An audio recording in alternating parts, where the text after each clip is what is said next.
In this video, I am going to go over my prospectus or my initial plans for my research in RC 1000. And of course, these plans could change, but this is what I'm thinking right now. So you guys know that my personal practice, one of my hobbies anyway, is listening to true crime podcasts.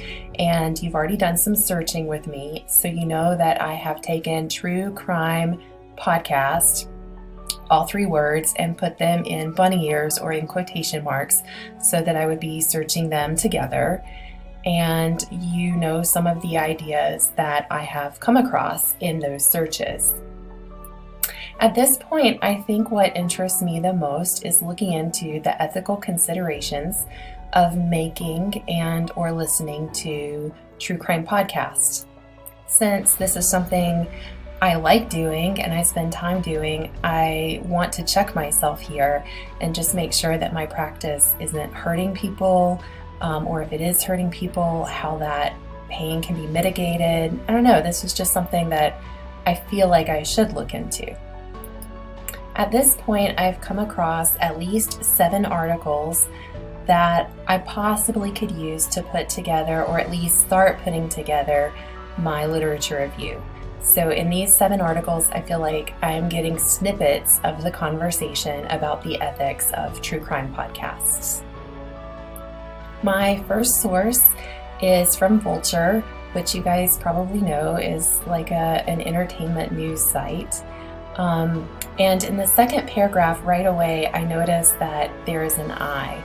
So I'm guessing that this is someone's opinion, and it's part of the conversation for sure, but eventually I'm going to want to look a little bit into Alice Boland and just see what she's all about.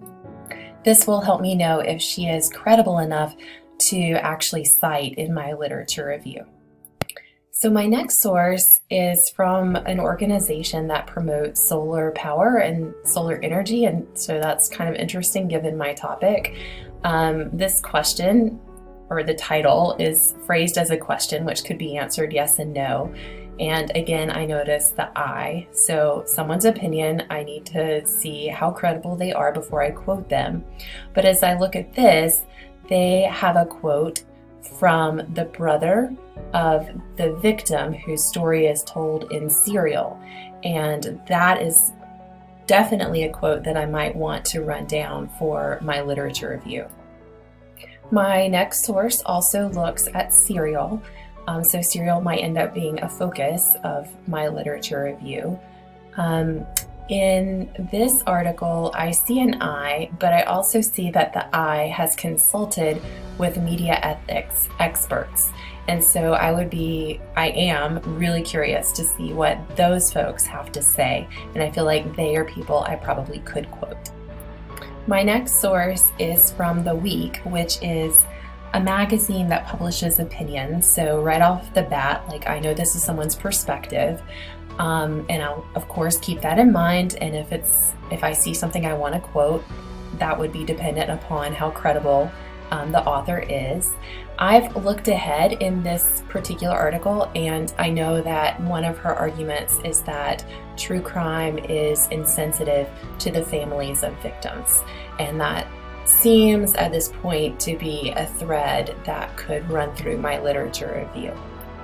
My next source is an article from the Washington Post, which is a highly credible national newspaper. Right off the bat, again, I see that this is an opinion. This is someone's perspective, but this perspective is offering like a counter perspective to some extent of the sources that I've looked at so far.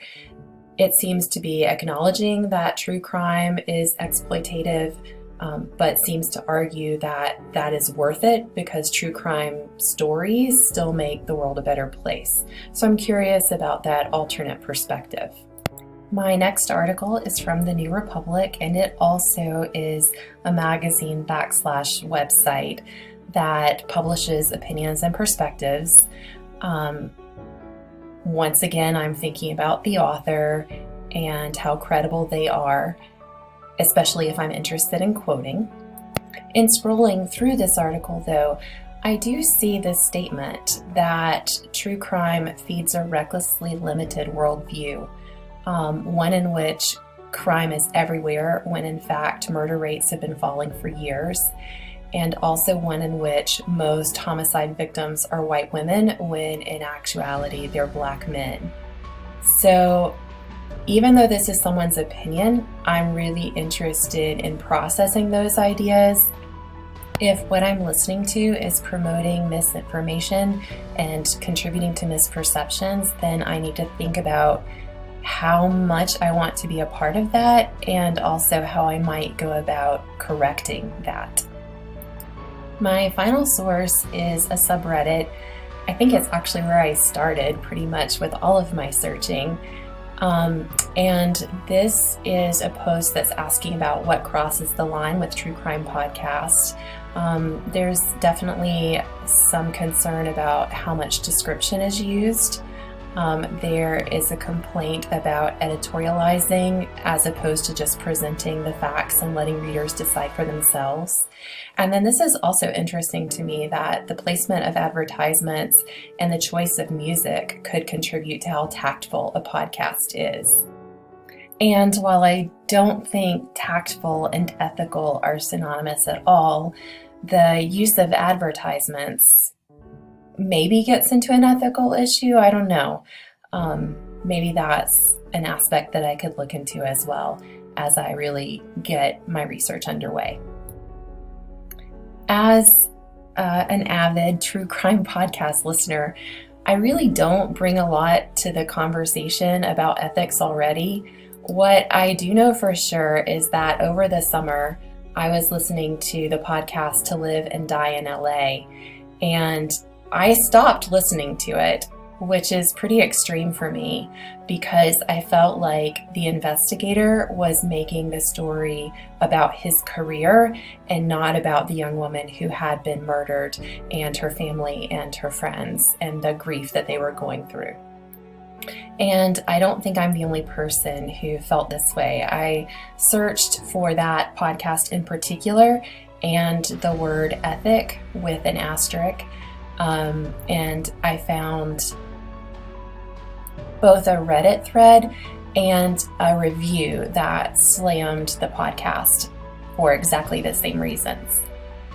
Now that I have this focus going forward, I think I'm going to keep using True Crime Podcast, but I'm going to add the word ethic with the asterisk to it and, see what happens.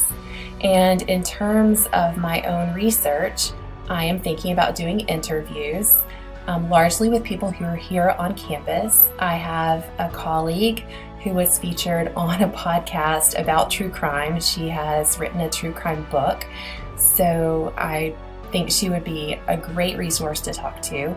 There also are several professors in the communications department who might be able to help me out a little bit with some really professional insights that are backed up by years of research. And then we also have lots of podcasts on campus, and I might be able to interview a producer or a host from one of those and just get their thoughts. So at this point, my questions for you guys are, is this interesting? What could I do to make it more interesting? Do you feel like I can do this based on the material that I've presented so far? Can you think of other search terms for me? And then also, do you know of anyone else I could interview? Or do you think another instrument would be better than an interview? Like, should I turn to a survey or to a focus group? Should I look at analyzing different podcasts? I don't know. Interviews seem easiest, and there's nothing wrong with the easy route, but I also want the best route. Thank you so much for listening to and reading my prospectus. I really look forward to hearing what you're going to do with your research.